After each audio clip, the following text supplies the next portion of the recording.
It began on a lonely stretch of road shrouded in darkness. The year was 1946. Texarkana, a town straddling the border of Texas and Arkansas, was about to become synonymous with terror. A killer, dubbed the Phantom Killer by a panicked public, lurked in the shadows, his weapon of choice, a .32 caliber pistol, his victims, young couples parked on lovers' lanes, seeking a stolen moment of intimacy under the moonlight. The Phantom Killer's reign of terror was brutal, swift, and seemingly random. He attacked under the cover of darkness, leaving behind a trail of blood and unanswered questions. The once peaceful town was gripped by fear, its innocence shattered. Texarkana in the 1940s was a place where life moved at a slower pace. Neighbors knew each other, doors were left unlocked. But the Moonlight Murders, as they came to be known, changed everything. The idyllic facade of small-town America was ripped away, revealing a darkness that no one could have anticipated. The Phantom Killer's story is one of fear, uncertainty, and the enduring power of mystery. It's a tale that continues to fascinate and haunt, reminding us that even in the most ordinary of places, evil can lurk in the shadows, waiting for the right moment to strike. Texarkana in 1946 was a town teetering on the brink of change. World War II had just ended, and soldiers were returning home, eager to rebuild their lives.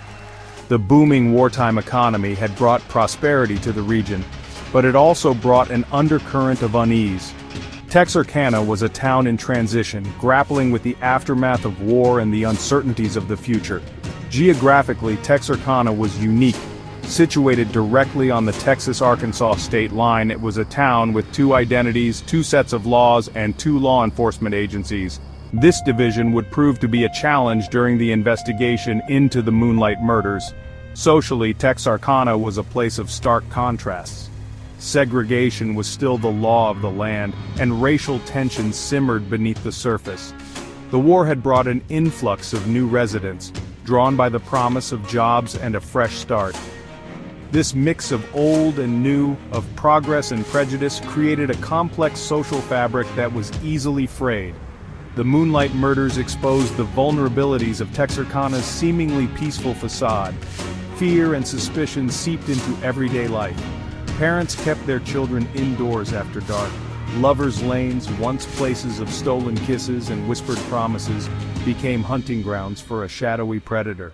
The town held its breath, waiting for the next attack, wondering who would be next. The first attack occurred on February 22, 1946. Jimmy Hollis and Mary Jean Larry were parked on a secluded road, enjoying a romantic evening. Suddenly, a man appeared at their car window, shining a bright light in their faces. He ordered them out of the car and forced them to lie face down on the ground. Jimmy was pistol whipped and Mary Jean was sexually assaulted. Miraculously, they both survived. The second attack just weeks later was not so forgiving. Richard Griffin and Polly Ann Moore were found shot to death in Richard's car on another lonely road.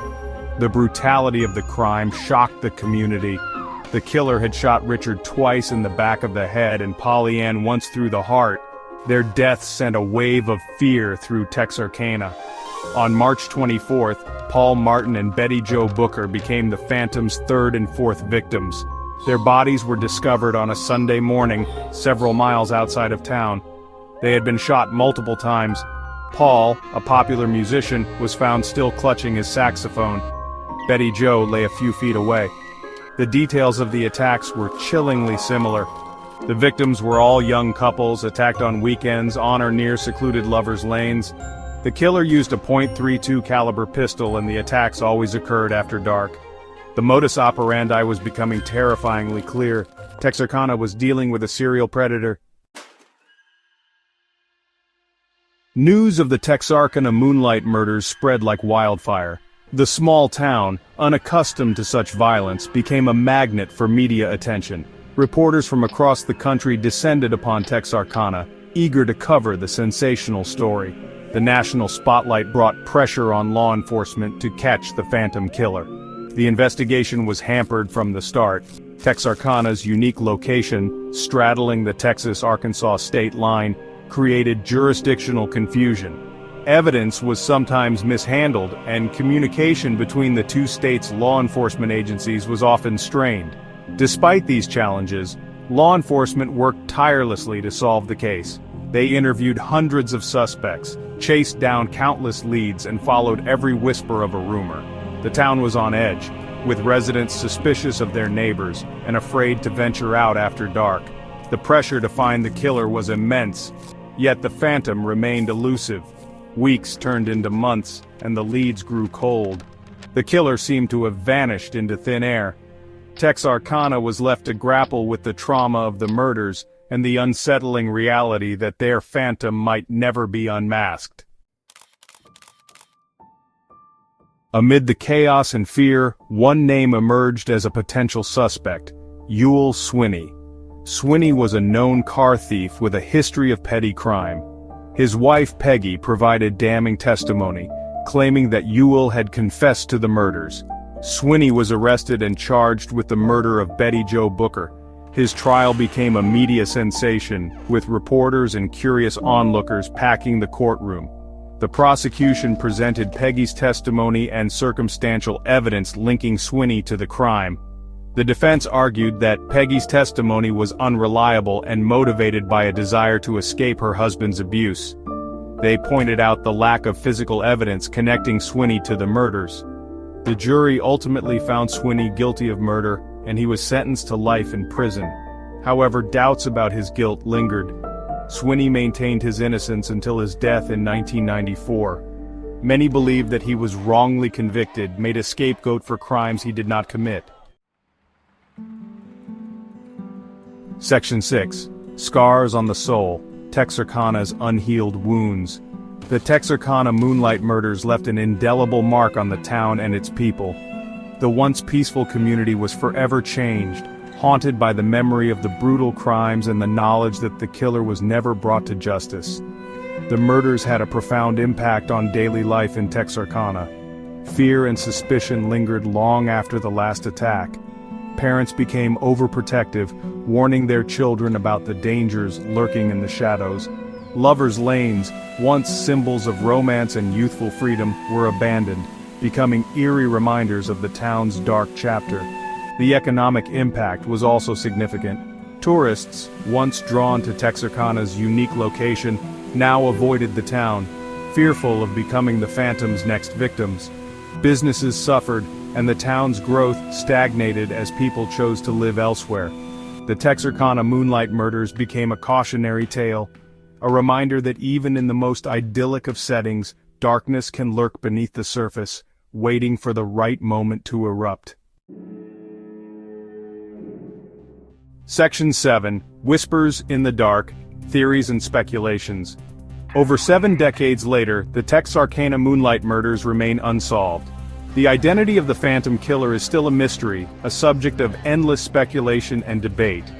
Numerous theories have emerged over the years, each attempting to shed light on the killer's identity and motives.